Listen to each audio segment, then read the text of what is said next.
Come on, please. Yes! Yes! Yes! Yes!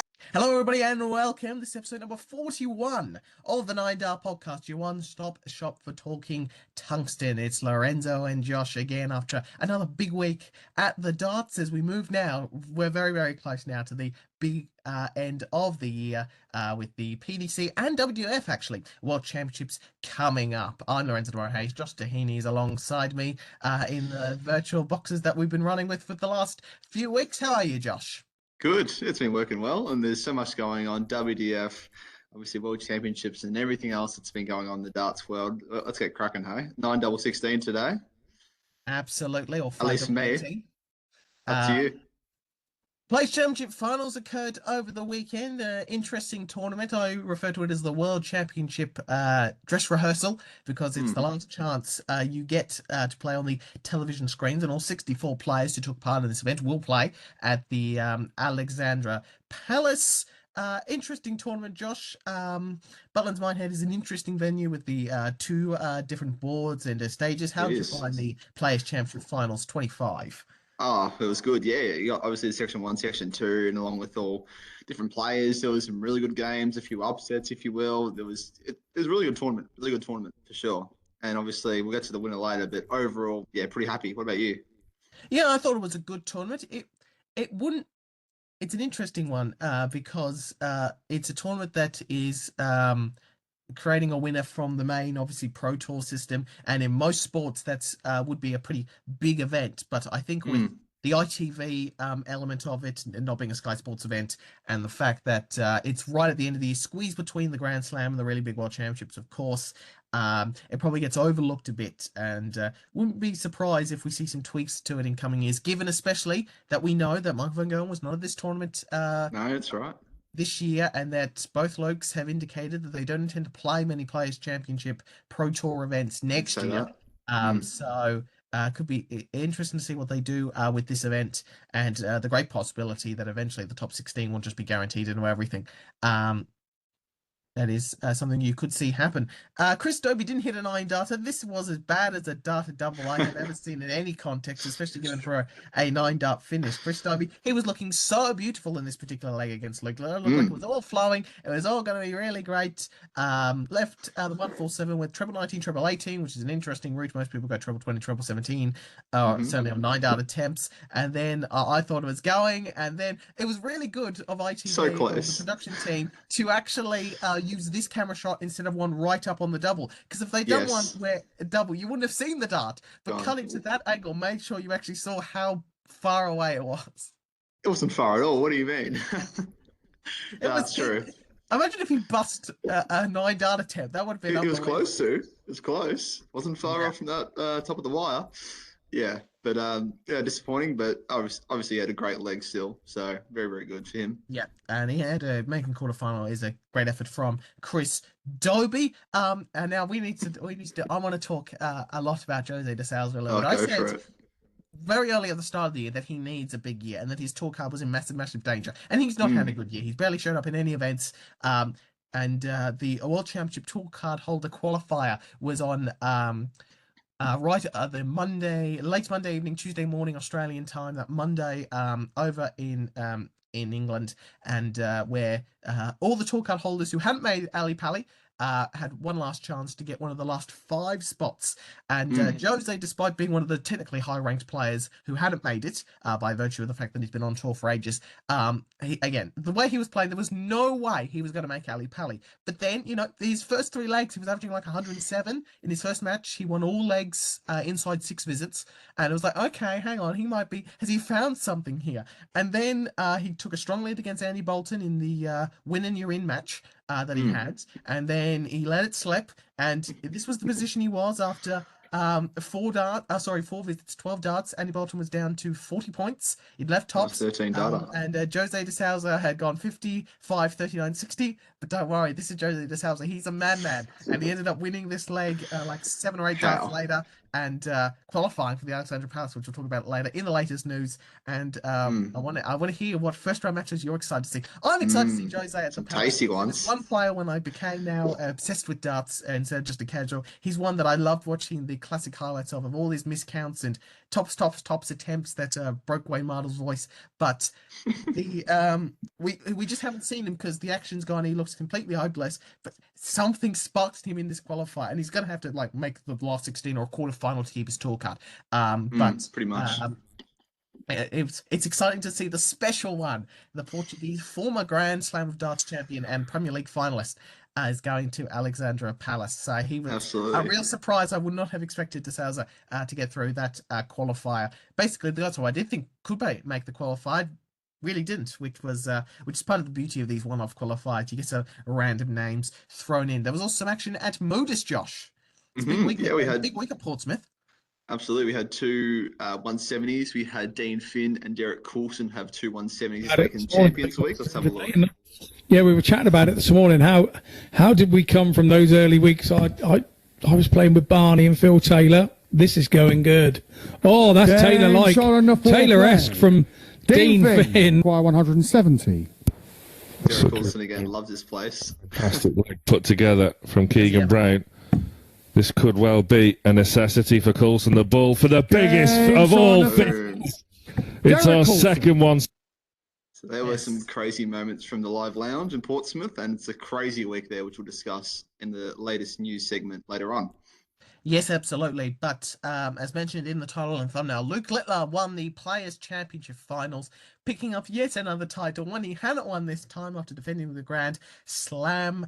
A strong week overall. Never were majorly threatened, even though I thought, the way Gurney Price was playing, that he could potentially take it up to him, and the guy playing the final had a great weekend. But he's pretty hard to beat this kid, and he will be the overwhelming favourite for the World Championship. Will he ever? Every game was over 100 average, and he never really looked phased at all. Start in the second round, 6-3 against Ross Smith, 107 average, 10-6 against Ricardo Pietrezco, 102 average, 10-5 against Dobie, 107 average. And if we go to the quarterfinal, 10-5 against Dobie, 107 average. Again, it's just rinse and repeat for this guy.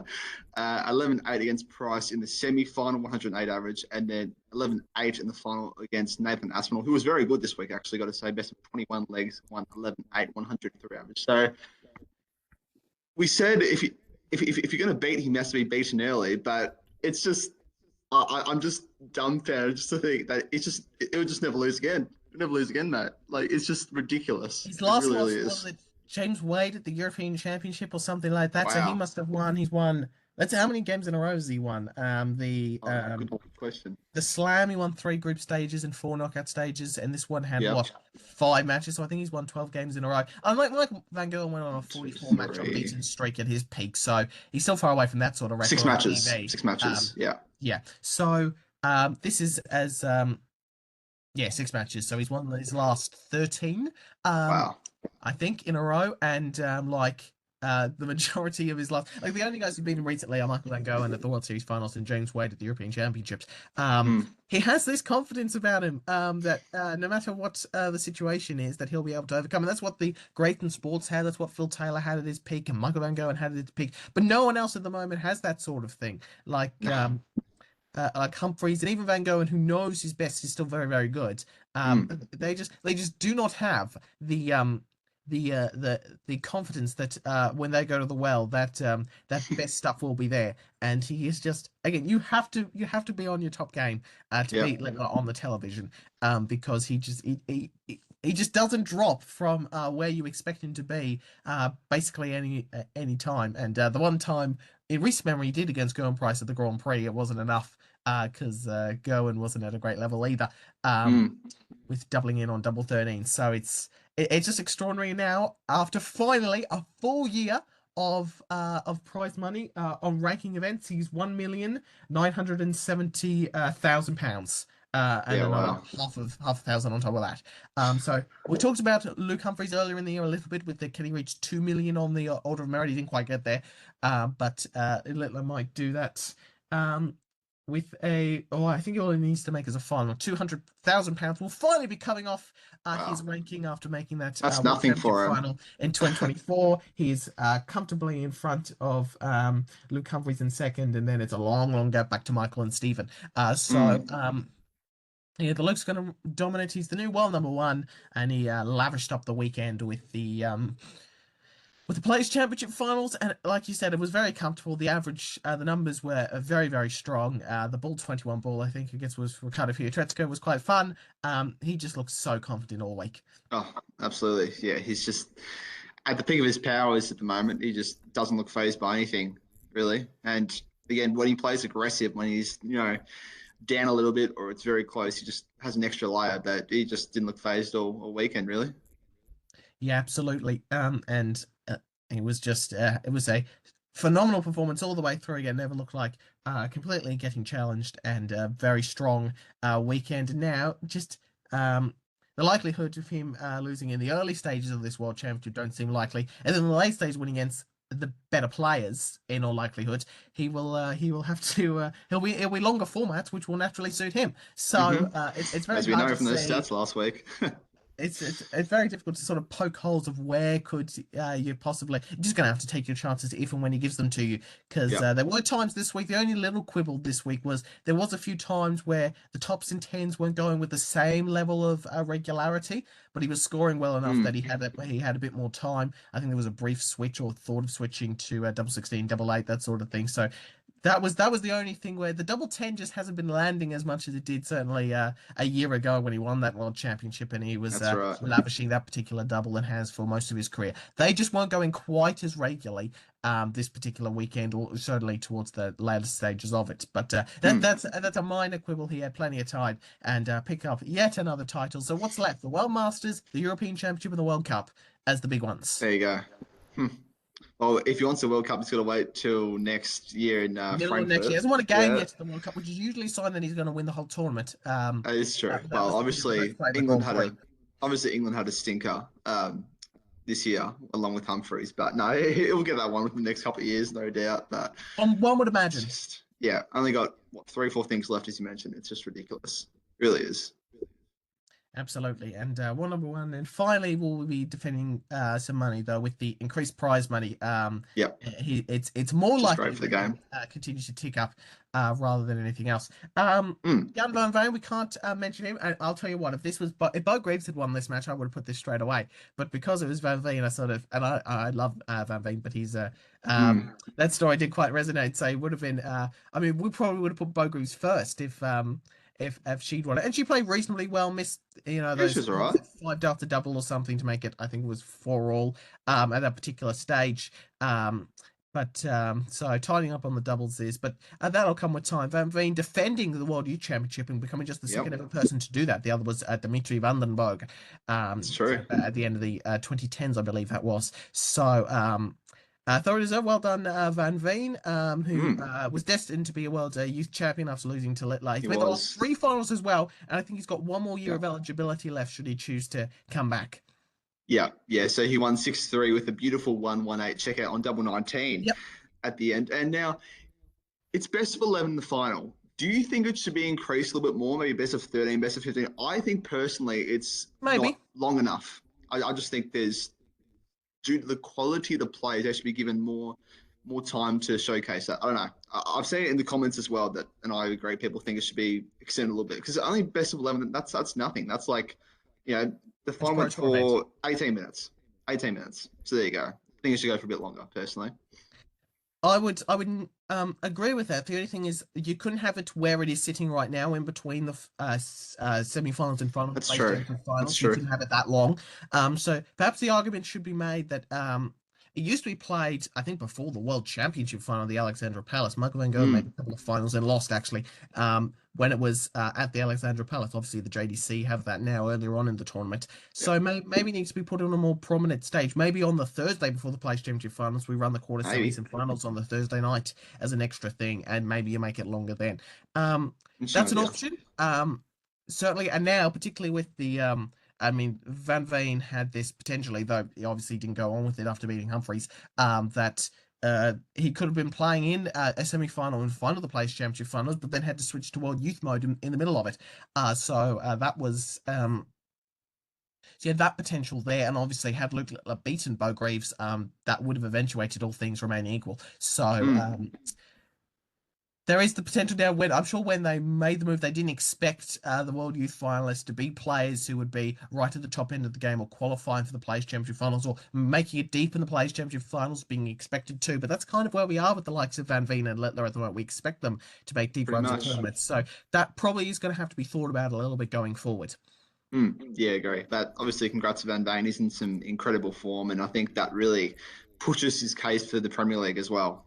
Oh yeah, and well, I was actually going to bring this up. I forgot to move these around. That's okay. The positive surprises of Nathan Aspinall, Daryl Gurney, and Jermaine Watamina. After Nathan Aspinall made the final, Josh, I said last week that the 8 was the PDC had their 8. That hasn't changed, in my opinion, over this week. And I think now it's very, very difficult for anybody to usurp the Lukes, Michael Van Gogh, and Stephen Bunting, Nathan Aspinall, and Gowan Price, which we saw last year, and then Josh Rock and Jan van Veen coming in. And if that is the 8, it's a very strong 8, and I wouldn't really qualm with any of that. If it's off the basis of not an actual, as I said last week, not an actual qualification criteria, it's just whatever you feel like. I feel like Johnny, James, and Danny, who would be the next 3, have a lot of work to do. And basically have to get themselves in the top 4, because even if they're outside the top 4, I'm not sure they're getting picked. So they pretty much have to finish top 4 to make a final or win the World Championship, from how far back they are in the rankings. But strong weekends from all of them. Aspinall making a final, Watermain making a semi-final, and Gurney was on a quarter-final as well. Gurney, though, again, it was interesting because Adam Litscombe should have beaten him. He had several match starts out on board 2 to beat him, so that didn't come through after Gurney beat Bunting. But still strong weeks overall. And do you think, am I right, by the way, Josh, on that, particularly on that Aspinall point, that this 8 now is looking a bit firmer now? Yeah, I'm just going to step away from my computer to get my charger in as well. So you just talk about that as I'll go for it. Go for it. Yeah, no, I think you're right. He had a great weekend for sure. I think I said last week on the program that he would win or thereabouts, and obviously he was so close against Littler. But when we talk about the Premier League now, I think his win or run to the final has cemented his spot pretty much. There was questions about him last year, a few question marks here and there, but I think this run in the tournament has done really good wonders for him. And I think obviously Gurney and Watamena have done a good job as well for them to be pushing themselves, not in Premier League contention obviously, but just in their development. So good weekend for those 3 gentlemen, no doubt. On the year-to-date order of merit of things, it's Littler, Humphreys, Van Veen, Price, Wade, and Clayton are still ahead of Danny Dobbins. There you go. And then Josh Rock, and then Aspinall and Bunting rounds out the top 10. But as I said last week, you've got to do more to get in the Premier League than if you're already there. So I don't see too much of a way where those guys, particularly if they lose early, the World Championship could possibly get in. I think this 8 is going to be very hard to unseat. You might argue that guys like Johnny and James have had better years, and Danny have had better years than someone like Stephen Bunting or Nathan Aspinall. And well, the ranking money would certainly prove that. But Stephen's still in the world's top 4, so he must be doing something right. And it's more on field. It's an exhibition. It's a traveling roadshow, and with no legitimate or actual proper qualification criteria in place for the second biggest money event of the sport, which is a little bit crazy to think about. But at the moment, Gurney and Aspinall and Gowan Price are the ones at the moment that would have to be unseated, and I don't think that's likely with what we know what the PC do with the Premier League and just the way they're playing quite well at the moment. So they feel like they're going to be there next year for the Premier League. Well, on the other end of the spectrum, we had some flops, and again, our man Heta just keeps getting in this damn segment. It's so annoying, man. But surely the Worlds presents a good opportunity for him, and Western Nyman as well was. Yeah, he actually, it was okay. Like he took average 102, so a bit harsh, but he was the number 2 seed and he didn't win a game. He was. Damon Heta is definitely 88 average, number 3 seed coming into the event, and losing 6-4 to Justin Hood. I just need to double check the score. It's all coming apart a bit for Damo at the moment. The action doesn't look as good. It doesn't look as silky, yeah. It's just not it just doesn't have the he was one that many people, I'm sure including you and I, thought last year he was an arguable Premier League pick, outside arguable Premier League pick, but there was a lot of discussion on social media like get Damo in, even though he himself said at the World Masters at the start of that year that he didn't expect himself to be in the Premier League, it just hasn't happened at this back end of the year, and it just doesn't seem to be coming together for Damo. Who we'll see what happens, but he's in the same quarter as Luke Littler and at the World Championship. So he's now down to number 16 in the world, Josh, and we've been talking about him climbing these rankings and getting himself into the top 10 and near the top 8. Now he's down in the world's top 16, and assuming the Euro Tour qualification don't change, that's the spot you really want to be in. Now his Pro Tour form is probably fine where he probably gets in anyway, but having to win an extra game to get to that second round stage. So it just hasn't been happening on TV, and he just doesn't look as comfortable up there at the moment, Damo, as we have seen in the past. Yeah, agreed. Nice spot on. I don't have anything to add to that. That's very, very true. Damo surely this run into the World Championship can be something for him. We'll obviously discuss those first round matchups later, but for now, this is a very disappointing moment. Dirk, we know he is such a character. We know that. But this was a moment I had to pull up. The pointing of the finger to the referee, Charlie Constantine, there, and we actually see the video in the next slide here when he actually goes over the Oki in his third dart after busting the score. King is coming without much resistance, but he's missed those 2 darts at double. The second one flailed all over the place. And the crowd's getting up and about too. That's just not a way you speak to a ref. Obviously, he's got the best eye from where the Oki is and overstepping, because we know if you overstep it and you throws over the Oki, it doesn't count. So he was not happy with that at all. And again, that's just not how you treat refs in the game. So I wasn't happy with that. I agree. It was a little bit disappointing. I don't think the dart was disallowed for it being in front of the Oki, even though he might have been. I think it was disallowed because the way he threw it was underarm.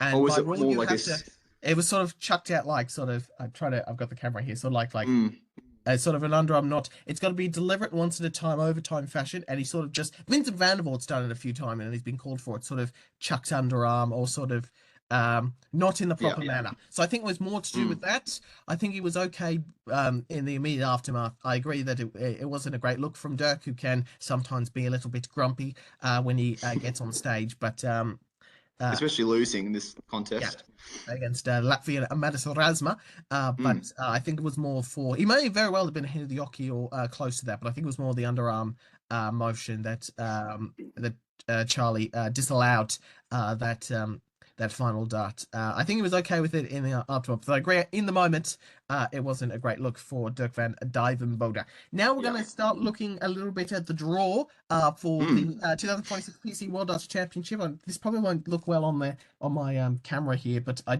have see anything really. Yeah, I have written out on this notebook, as I always do, the draw. I haven't filled anything in yet, Josh. I'm going to spend the next 2 weeks doing a bit of form. I'm going to be looking over seasonal averages and the way they played in the last few months and a double percentage and that sort of thing to try and get a guide over, over some of these matches. I'm not really sure on the form of Mensur Suljovic and David Cameron. Like I need to see the stats and statistics before I make a judgment call on who's going to win that match. So, but I thought the ladies had a very rough draw.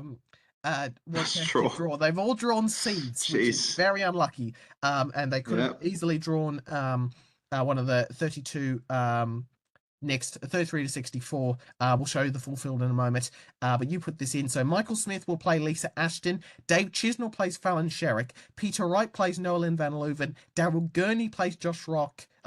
Bo Greaves with Josh Rock playing Gemma Heta. So I'll just repeat that second to last one because I mucked it up and it's the one we should really talk about. Daryl Gurney versus Bo Greaves. That is the draw you didn't want, as anybody else of the international qualifiers. You didn't want Bo Greaves, and poor Daryl Gurney's got that. Bo Greaves will probably go into that favourite And though Gurney did have a stronger play championship He finals, did as we have a talked strong about earlier, weekend. so that is a fascinating matchup. And she was the I think the second last name out of those international qualifiers as well. There you So go. I was just waiting. Where's Greaves? Where's Greaves? Where's Greaves? Oh, and when they said Daryl Gurney, I thought, oh, okay, it's going to be this one, isn't it?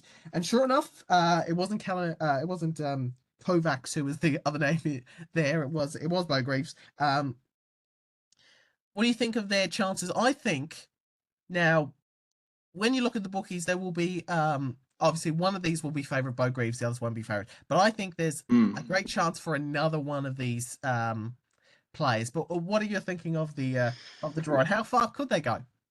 I don't. It's just such a stiff draw for them. You could have picked any of the lower end Tuacan holders, but of course they had to get seeded players. I think Greaves has a good chance against Gurney. I'll be interested to see how Gemma H. It's obviously her debut. I felt really Pally. lucky for Gemma Heta getting Josh Rock of all players. That is I thought stiff. if she got a nicer draw, maybe she could be at least competitive of that. But as it is, Josh Rock's going to be like $1.01 to win that match, which is unfair on Gemma Heta because she's had a good year. I've been very impressed with what she's done this year, as I've said a few times on this podcast. I think Shera could give Chiz a run for his money. I think Fallon's beating Dave. That was the one I was alluding to. And she's like Yeah. $4 or something, which is ridiculous. Dave Chisnall's in absolutely no form, Josh. No form. And he lost last year to Ricky Evans when he miscounted in the second to last leg, got away with it, but Evans got over the line. I like Fallon Sherrick. I haven't put anything in officially yet, but I'm certainly leaning more towards Fallon Sherrick with the crowd on her side getting the better of Dave Chisnall on this one. And I think Lisa Aspinall could potentially make a game of Michael Smith, who looked again a bit proppy and awkward at the weekend. And we know his form isn't at his best. So I think there's a few outside chances there, and who knows where Peter Wright's game's at the moment. So exactly he right. played well at the last World Championships, but who knows? So there's some chances here, but again, they would have loved a better draw. They could have had a better draw, all of them, and That's how it goes. That's exactly right. That's how it goes, hey. But there we go. We might be pleasantly surprised, and hopefully we are. We hope so. The JDC World Championship is about to get underway. The two players on the screen, as I need to double check all of these. They're in Gibraltar for this tournament. Should be getting underway sort of in the next day or two. The JDC website is all excited. It's all here.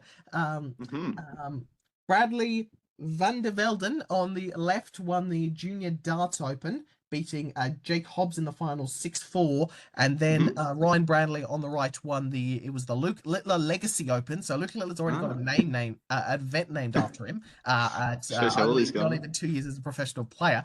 So he won that event there. But the JDC World Championship is on its way, and in the next episode we will have I'll have more to discuss on that particular point. There's a good chance those events were streamed on the JDC YouTube channel, so there's good chances you'll be able to watch at least one board freely and easily of the JDC World Championship, with the final set to take place early in the World Championship, of course. Where Luke Littler and Lex Puhauser, or however you pronounce the Belgian's last name, has won the last few editions. How have we not talked about this already?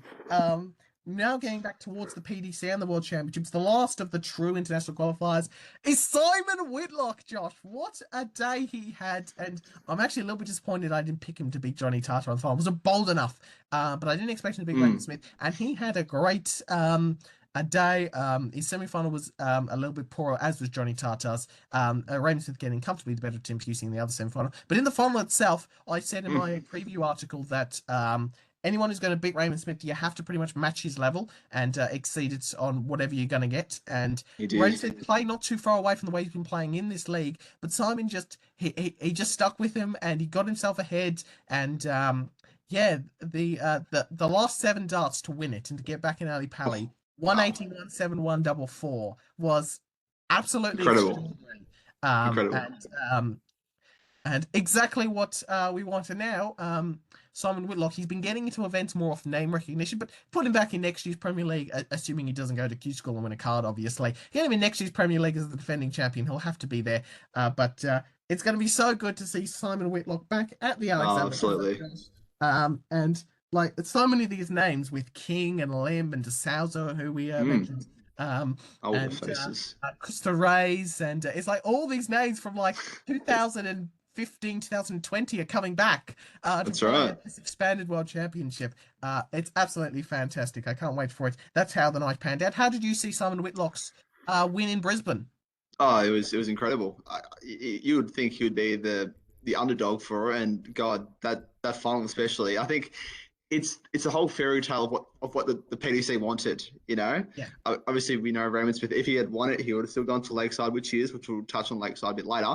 But for someone's point of view, just the way he went about things, he was just very, very good all night, and he was well deserving of winning, and gets that spot, gets a $25,000 as well. So nice bit of prize money for him. And it's just such a good story for him. He was so destined to win this tournament. And, you know, he said all along, he really wants to get back to LA Pally, and he is now. So very good congratulations to him. He was very, very good on the night. Absolutely, and I think that experience of playing on these big stages, I mean, he's a former European Premier League player, so he was the only person to play in multiple Premier League finals, the multiple versions, the Australia-New Zealand version and the European version. So that was just absolutely brilliant. So I think that really did help him on that night, getting the better of a below-average Johnny Tata, who will be at the Worlds, of course, and Simon beating Raymond Smith to win the inaugural ANZ Premier League and pick up his first nightly win, which was the only nightly win that anyone cares about, of course, the final night. That's all that mattered. Exactly right. Very, very good for him, for sure. And once again, it shows within a sort of league format in darts, particularly with this round robin stages of nightly finals. Yes, it's great to pick up a nightly win, but all you need to do, which is exactly what Simon did, which was after we saw him lose in Melbourne on the very first night of Joe Comito to win another game, Josh, of course.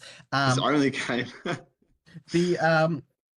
After that, he was just consistently picking up quarterfinal wins and occasional semi-final wins, and that's all you have to do. Just win enough to get into the brackets, get into the final night, and then pull out your best on that final night, and you've won it. Even though Raymond Smith was the most consistent player over the 8 weeks, you would still have to say that. But Simon Whitlock winning the final and thus qualifying for the World Darts Championship, as have these guys. And to be honest, none of these are really names I would have expected to see at the World Championships. Particularly these two were two that I would have loved to see, but they haven't. Hai Pai Puha from New Zealand and Jose de Souza, the special one, qualified through the tour card holder qualifier. Big shout out to Dan Simpson and Anthony from the CDC, who were there for the online darts, were covering it at the time. They did a great job of their live stream of the tour card holder qualifier. But these two in particular were probably the biggest names that got in, and quite extraordinary for the New Zealander, who's still both are likely to lose their cards, but it's great to see them on the Ali Pali stage. And Puha in particular, who's done a lot to sacrifice to get himself over there and get himself a tour card a couple of years ago. So it's great to see that he will get a chance to play on the Alexandra Palace stage, Josh. Absolutely. No, he's actually voiced it on social media as well to say this is how hard I'm working, and he's got the reward for effort, which is so good to see. So good to see for both as well. Yes, now these three who also made it through, again, names not I was necessarily expecting, Stephen Burton, Adam Hunt, and Tavis Dudney. I just had to double check that I had my memory right. Across from me, have qualified as well. So 3 Englishmen getting through there along with a Kiwi and Portuguese. And this is how it all ended up, Josh. These were the 128 places. These were the pots, so to speak, in the draw. And look at that. We have a full field. Isn't that extraordinary? Isn't it beautiful? Look at that. It's just all done now. We got all walks of life. We got Kenyan darts on debut and David Manure as well. We got Paul Lim back. It's all happening. It's going to be so, so good. We've got fresh faces with the likes of Tim Pusey and Johnny Tata. We've got, as I mentioned earlier, the old wily veterans of the likes of Whitlock, King and Lim. We've got the real top-end talent that's very strong. We've got a great inclusion of the women's series with more places for them than ever before. There is such a wide array of players and nations and playing styles. We've got everyone from Ricky Evans to Alexis Toilo in terms of the way how fast they throw. So we have a really diverse field at a world championship. Sure do. And of course, and that's what you want from a world event. You want to see the best players, but representing all different parts of the world as well. Like you could argue, you could compile 128 players that is better than this, but then you'd lose out on some of that. Well, it would be mostly England and the rest of the UK. So you want those international representatives there, and giving their opportunity to try and represent their parts of the world, like the Australian and New Zealanders, particularly those international qualifiers, so less so Damon Heta, will want to be proving that, the ADA, the DPNZ are good quality tours and have produced good quality players, which is what the PC want from their affiliate tours, same with the Asian Tour players and the CDC. So you'll be representing yourself, you'll be representing where you've come from, into your own personal story, and also the story of the organization where you won the events.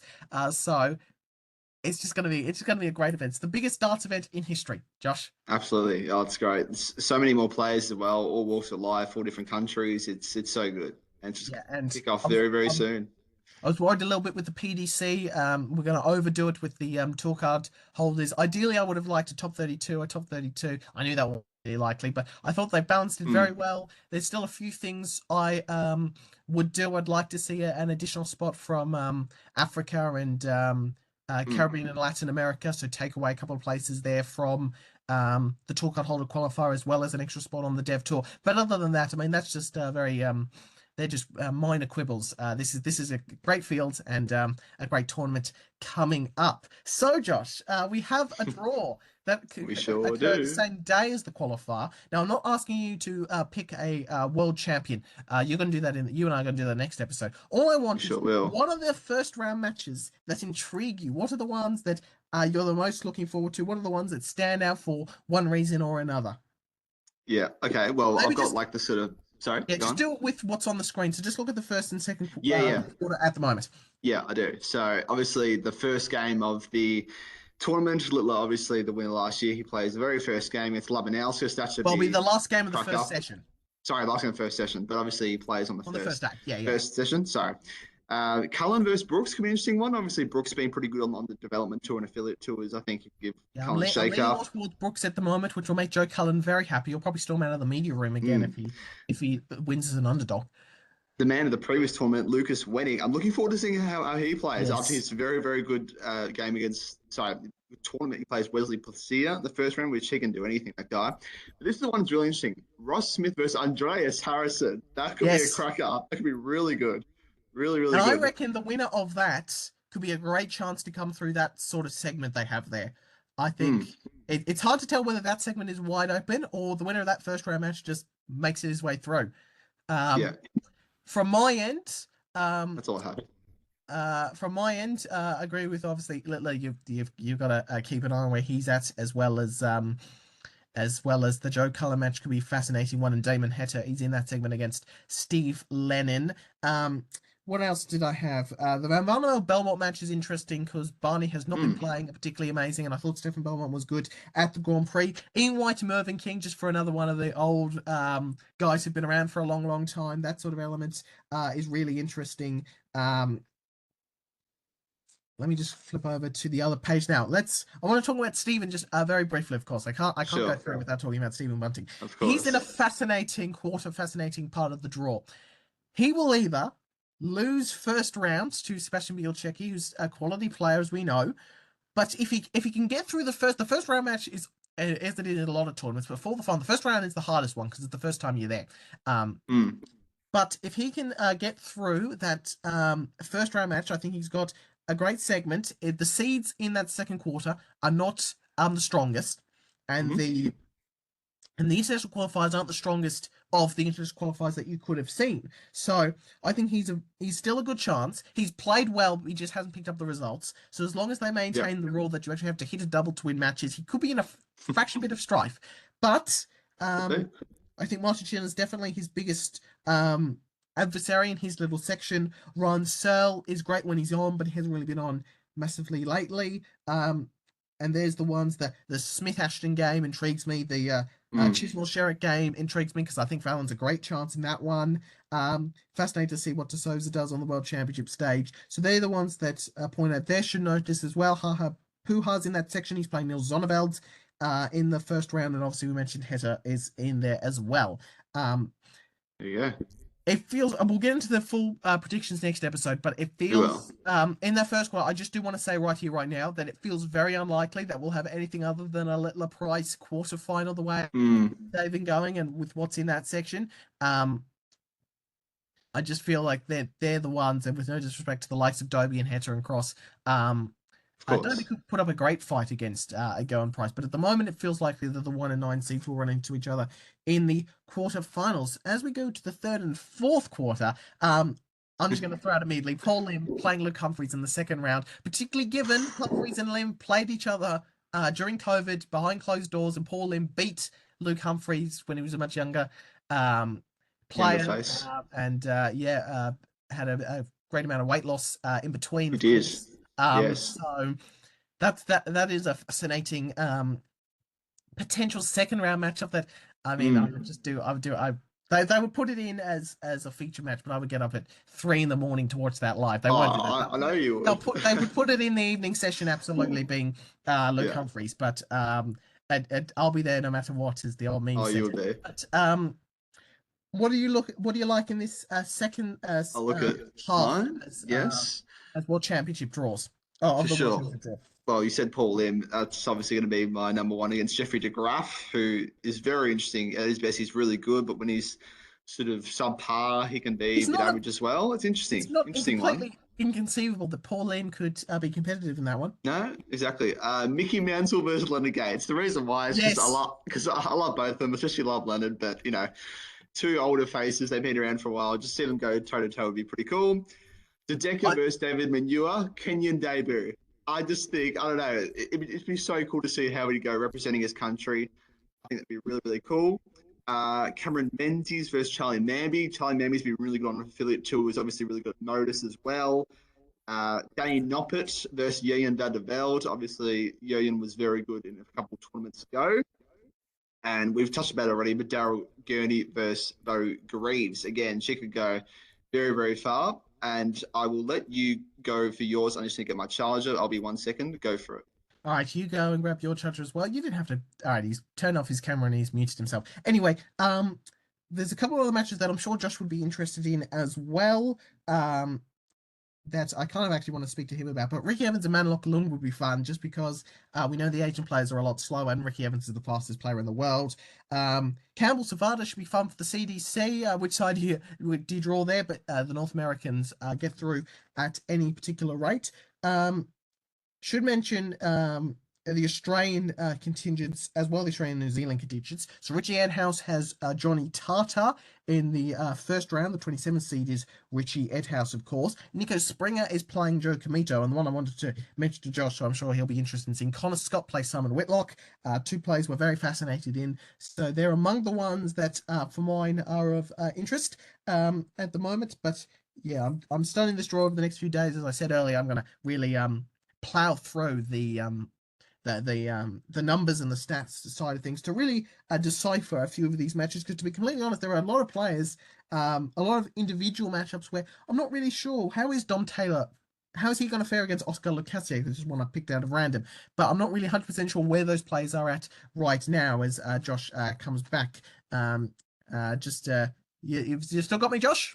I do. I just moved to a different location. So that's great. I just wanted to throw one back at you as one that you didn't mention, but I'm sure you would look forward to seeing Connor Scott against Simon Whitlock. Yes, of course. I was going to look at our Aussies and New Zealand representatives as well. I just did mention them.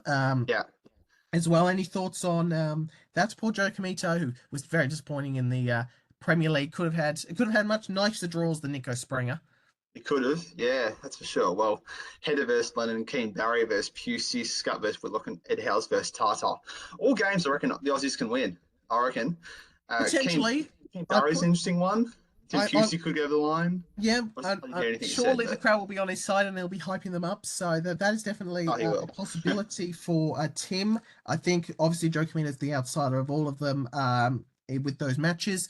Richie Henhouse is one who's not in the greatest amount of form, so could Johnny Tata potentially put a set off him early and put some pressure on, maybe.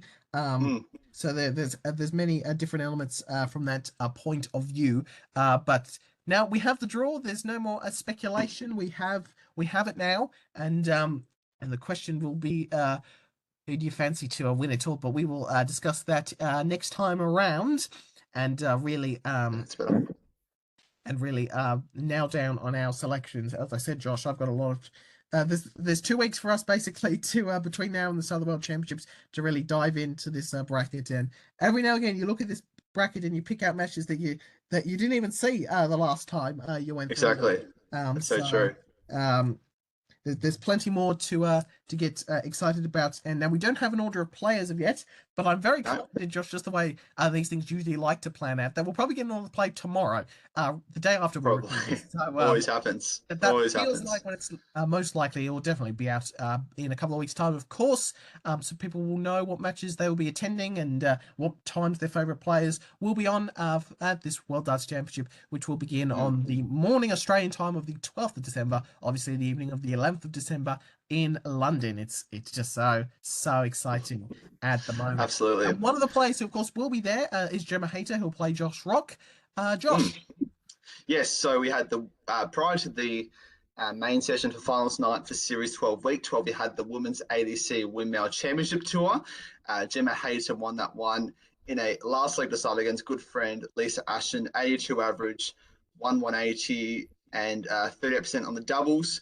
Went to a last leg decider. Ashton was on 80, Hayter was on 179, hit a clutch 139 to leave tops after Ashton had a match start, and she defends her title. Good practice for her, I think, just coming to Ali Pally. She'll have some confidence out of that, knowing she can beat some really good women and obviously just people in general, and a competitive average in the end for sure. Also had week 12 winner in Dean Finn, obviously, who I mentioned earlier, hitting that 170. He beat Archie Self, and I'm very proud of Archie Self, the 16-year-old, getting to a final on debut at Motus. That is an incredible effort. So very happy for him. Dean had an 84.38 average, 409 on the doubles. And we have our weekly winners recap, as you can see on the next screen, as you just quickly highlighted: Wilkinson, Brown, Duff, Pallett, Walker, Evans, Owen, Sykes, Coulson, Small, Manby, and Finn. And we have the lineup for Series 12 Champions Week. It's gone so quickly. So there it is there. And after 2 days of action, Derek Coulson, he is incredible. 9-1 to start proceedings. Keegan Brown is on 12 behind him, and David Evans 5-5 on 10 behind Brown. So he looks in a very good position to make it, to be the winner in Group A and have that couple of days off. So he looks in a really good spot. Absolutely. We had a quite sloppy encounter in our Dark Counter fixture. Josh decided, do you want to go best of 7? Yeah, sure, let's go best of 7. Let's not do best of 7 again, Josh. That was, no, let's not. That was a bit painful. Josh got the win, 4 legs to 1. I missed several darts at tops, which weren't actually that far away. They were well thrown. They just didn't go in. Then I picked a leg back, and then after that, I couldn't score. So Josh getting over the line in that one. The less said of that match, the better. But Joshy Boy keeps losing on the Division 2. What is going on, Josh? I think I've lost like yourself a favourite in the top of the table match. Oh God! You've jinxed yourself, and you haven't played too badly with the 53.5 average. That's actually quite strong, but not getting over the line against Michael 6-3. No, man, I pumped myself up and I've lost like the last 2 or 3, but if you look at the table, it is so close, and I have got some work to do this week. Believe me. Let's have a look now. You're down a 5th, Josh, but you need to be in the 4. You want to be in the 4 just to get yourself into the qualifier. So this is the scenario, right? I versus Brad King this week. Brad King is I play Brad King this week, who is 3rd last on the table. I am relying on Jardy Webster, who is 1 spot above me based on leg difference, to lose to Juzzy Topless, who is below me. Obviously, Juzzy is going to make it because I'm higher on points. I'm relying on Juzzy to win and me to win against Brad, and that's how I'll get into that 4th spot. But do you have to play one after this with the? It's 12 games, isn't it? Or is it 11 or 12? How many? No, it's 11. It is 11. Yeah. Sorry, I can't remember. Yeah. Oh, actually, hang on. Juzzy is it? I think Juzzy's still a chance because he's got 1 game to make up against Scott A. Yeah.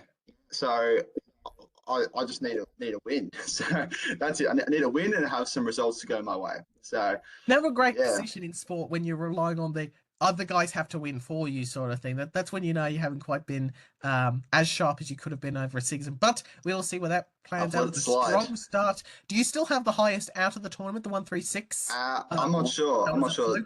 Those what's it called? The table hasn't been updated, but okay. I think so. Like, I'd love to know. It's so funny because as I sent screenshots to you, I had a 15 dart leg a couple nights ago against my mate Shane. I just dished up random stuff against you and that. So anyway, that's a great game of darts. I want to say about 6 days before you played me, I missed the ball for a 167 out. I hit the single 17. Did you? You didn't tell me that. Yeah, I actually did. I actually left to the 1-3. I actually left 167 during the match, and then I yelled it to you. I don't think you were listening. Yeah, I didn't get it on camera because I was playing the bot. But treble 19, and then hit single 17 going for the ball, which was actually my highest finish, my highest score, of the match was 134, missing the ball. So I'm gonna have to, as I've said before, kind of get some new equipment and new other things too. It might be the best thing to do. I'll say, speaking of that, you know how I said I went to the Darts World? Yes, yeah. So I went to Darts World Australia. I got the Rob Cross 21 gram voltage set, very very nice set, and I also got a Josh Rock t-shirt because I love Rocky. So very good day out with Jaden and Shane. I'm sure we'll be back very very soon because it's a great sport. There's so much going. It's like darts heaven. There's like 6 balls. You can chuck darts for an hour or so. Experiment with all the different grams, weights, barrel sizes. It's fantastic. So I would highly recommend go with one turn to south. Those who are Melbourne, Victoria. This is confirmation of the week 11 fixtures. You're playing Brad. Now let's get to the week ahead, which focuses on our predictions for the Lakeside World Championship at the WDF version getting underway very shortly. There we are. So that is the fixture, Josh, and what could we see at Lakeside this year? So that's the full order of, well, I'd say full order of play. There'll be other matches spliced in between them. Is the WDF Lakeside men's draw in the top half. Jimmy Van Ski is the #1 seed, and Jason Brandon, who made a semi-final last year before losing to the great Paul Lim, is the 2 seed. Raymond Smith, our man, the Aussie, is the 11 seed. Josh, down there. How do you see the men's really open a Lakeside World Championship panning out? There is so many next different week and a half or so. There's so many different combinations. Obviously, we're talking about that Mitchell Laurie could play Raymond Smith in a quarterfinal, which would be unbelievable. It'd be crazy. It really would be. Something if Mitch Laurie made it to the Open quarterfinals when he's already a great chance in the boys event. I know, ridiculous. So we said to go through some predictions, so I'll begin that now. My winner. I know I'm biased, but I think it'll be Raymond Smith, and I'll tell you why. He's been so adamant on going to Lakeside that I think he just has something in him that he's so determined to win after the plethora of interviews with the Live Lounge, obviously, as you know, and other sources of media. He's going to be so determined, and I think the runner-up will usually gain Ski, the #1 seed. Yep. I've just been loving his form on these other tours, and I think that will be that. What do you have for the men's? I have the same final, but the opposite result. I have Jimmy Van Ski beating Raymond Smith in the final. Didn't think that. To come through. And Smith, who we know has been playing very strongly. A potential matchup against someone like a Neil Duff in that what would be a quarterfinal would be a great match. There you go. As well there. Obviously, but I'm with you with the finalists. I just have the other way. I just have the Aussie falling short in the cup final, of course. So I have Jim Van Ski winning the Lakeside Open Championship and beating Raymond Smith. You have Smith beating Van Ski. Okay. But both in great form. Obviously, Shane McGurk is the reigning champion of this one, so yes, see if he goes all the way. Well. We don't know. What about in the women's draw? Now, I am still not 100% certain on my prediction at the moment, so I might even change it in the next 30 seconds. It's wide open by Greaves. It's no doubt wide open by Greaves. So this is the top half. This is the bottom half. Does Detta Hedman get a great chance? We obviously have that weird qualifier spot because they mucked up their qualification. Makuru Suzuki and Paige Pauling are in there. What are you thinking, Josh? Well, he said no Bo Greaves, no Gemma Hayter. So that's that's a big loss for them. I've got Rhiannon O'Sullivan winning this one. Okay. I just think there she is. I think she's just a fraction underrated in the women's scene, and I think she'll do all right. I really, really do. So obviously she goes through to that second round. She'll either play one of Manson or Shizarova. I don't know. I'm just pronouncing that the way I do. And the runner-up will be Jetta Hedman. You spoke about her earlier. I just think she's been all right. She's been in good form as of late. She's been unlucky not to go further. And yeah, again, no hater, no help, both of these women. But anyway, it's so open. You could have a like of Mikuru Suzuki going far. You could have Paige Pauling going far. There's so much good quality women in this league for sure. Yeah, this is a tougher one for me. I'm sort of toying up between De Graaf and O'Sullivan in that top half. I think I'm going to go the way of O'Sullivan as well. I agree with you with Hedman playing well, but I feel like there's a curse over Hedman never actually winning a world championship, even though she's been on the women's team for forever. So I'm actually going to have Mercury come through as well. There's going to be somebody in one of these draws who comes through from that first round stage. I feel that's what happened with Shane McGurk last year. I think I'll join you with the Welshman, but have Mikuru Suzuki, or the Welsh women really, but I'll have Mikuru Suzuki making the final from the bottom half, I think. Okay, cool. She's the most recognisable name and a former winner, two-time winner of the BDO, so predecessor to the WDF, as well. Even though the second one of those was at the famous Indigo at the O2. Yes, the O2 in 2020. Right as the BDO closed up shop. Yeah, I'll go with you. O'Sullivan from the top half, with Suzuki from the bottom half, and I'll take O'Sullivan as well, I think. But okay, it's very, that one is probably the toughest of the lot, I feel. What about the youth or the boys? Yes, Mitchell Laurie is the number one seed. Can you see him getting beat, Josh? Rightly so. No, I've got him as the winner. I think that's pretty self-explanatory. Well, I don't need to say much more. He's a gun. And then the opponent will be Archie Self. I think he's had such a good week at Motors. He literally made finals night, was runners-up. And I just think the way he's been playing in the JDC has been incredible. So I see them going head-to-head in what should be a classic final best-of-7 sets. So that's what I'm thinking. I'm thinking the same. I had Archie Self to make the final even before, obviously, the week he's had. So, but look, Mitchell Laurie has just had an extraordinary year on the junior circuit, on the WDF side of things. So, Mitchell Laurie for me will rightly take his spot as the voice champion. And yeah, I like what I'm seeing from Archie Self at the moment. And as for the girls, Josh, Paige Pauling, the number 1 seed, Ruby Gray, the 2 seed. Thoughts? Yeah, it's weird only having 2 games, but I have Rebecca Allen and Paige Pauling being in the final. I have Rebecca Allen winning it. I think that'd be an interesting one. Yeah, I don't know, just something different. I think she's in good form as well. But again, either of those 4 can win it, no doubt. Both at the top of the game and be a good one. What about yourself? It's going to be exactly like the men's with the same final, but the different result. I'll have Paige Pauling, the 1 seed, beating Rebecca Allen in the final. Okay. So there we go. There's some of the names that can win it. Van Skeet, Smith, Suzuki, Hedman, O'Sullivan, Laurie, Self, Pauling, Allen. So there's some of the names you might be seeing late at Lakeside, or maybe they get knocked out in their first or second match. Who knows? Who knows? Of darts. But that's the WDF Lakeside World Championship coming up. It'll be fascinating to watch. Certainly the early stages should be available on the WDF YouTube channel as well. Hopefully. So get excited to watching Lakeside. I was obsessed with Lakeside last year just because of the Pauling element. When all of a sudden he went from this novelty to, hang on, he might actually win this. And well, he didn't, but it was quite the week at Lakeside for Paul Lim, and he vowed to be back, but little did he know that he was going to be so strong in the Asian tour that he was actually going to get it to Ali Pali again, which is even better. Michael Van Gerwen and Rainbow Barnabel played a classic World Championship match in the 3rd round, the last 16 in 2016, and it was Barney who upset the dominant Michael Van Gerwen, world number 1 at the time. 4-3 victory. There was some classic checkouts. The 1-2-1 from Barney, the 1-3-5 from MVG to make it 3-3. MVG nearly hits a 9-dart finish. He goes 7 into a 9 when needing to save the match. But Barney getting over the line in an absolute classic. Now, Josh, I have no idea where we're going. I suspect it's going to be at the Alexandra Palace, or unless you've gone back to the Circus Tavern days. I'm going back into history books, mate. Let me take you back to 1997. Yes, this is great. World Championship semi-final between Eric Bristow and Phil Taylor. And Eric Bristow had a fantastic run, thank you, in the PDC.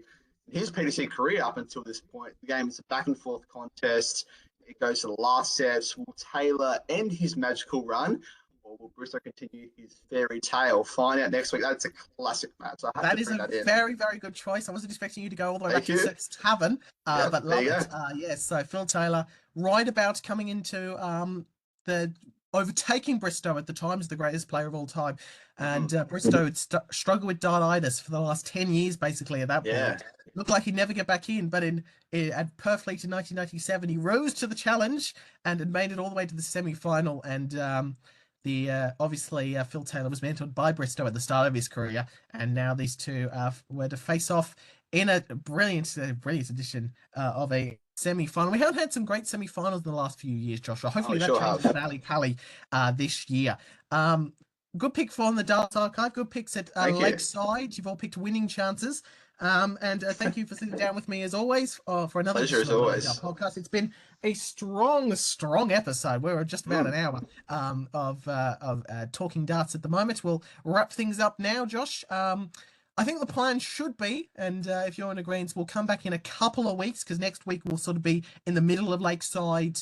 The Champions Week and Modus will be done, but we'll be sort of in the middle of things, and we'll be in a lull in the PDC side of things because there'll be nothing else going on other than maybe, I don't know if there's any rule changes or an order of play sort of thing. So potentially, we'll probably come back in a couple of weeks to recap Lakeside, recap Modus. The AC Global Championship will be also ongoing at that particular stage, well and truly. And next week, Josh, I'm expecting your champion to predict a world champion. Last year you had going on a run. I had I think I did. You had the Littler in the fairy tale. I had it being Gary Anderson in the final, and I don't think he won a match. So what was it? I think you said the story. The headline in the Sun media, will be World Darts Champion. Winner of the World Darts Championship before he can legally drink. He was under 17 at the time. That's right. And you nailed it. Credit to you.